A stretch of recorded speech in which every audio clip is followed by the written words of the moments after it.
चला आज बनवूया बांबूची भाजी, कोमांची भाजी. बांबूंच्या आयुर्वेदिक पौष्टिक. पाय बांबूचे कोंब आणले काढून शेतामधून, त्याचे साल्ट काढून घेऊ. अंदरचे कवळे कवळे घेऊन घेऊ कोंब. चांगली मसालेदार भाजी बनवू. त्यानं हाडं मजबूत होतात. वर्षातून एक वेळेस खायची. आयुर्वेदिक आहे, रानभाजी आहे, बाजारात बी भेटतात. हे पहा, सर्व कट करून घेऊ कवळे कवळे सगळे. मीठ टाकून धुवून घेऊ 2-3 पाण्यानं. कोणी कोणी रात्रभर भिजू घालतात.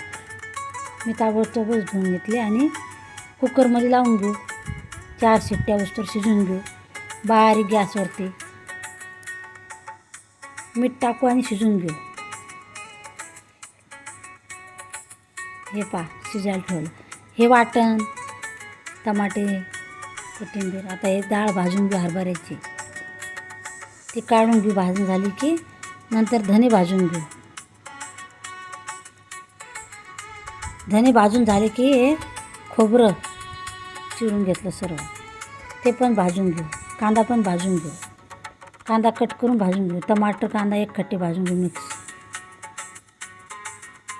खूप छान लागते भाजी. तुम्ही पण बनवा एक वेळेस. हे वाटण काढून घेतलं. मिक्सरच्या भांड्यामध्ये वाटून घेऊ.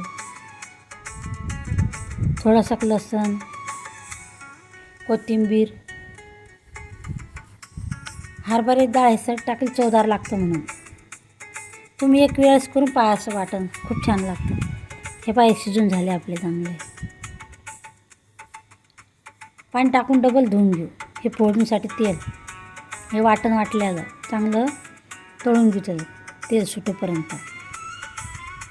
हे मिक्सरचं भांडं धुवून पाणी टाकलं त्यात. लाल तिखट, थोडंसं मीठ शिजण्यासाठी, हळद, थोडासा मसाला घरचा बनवलेला.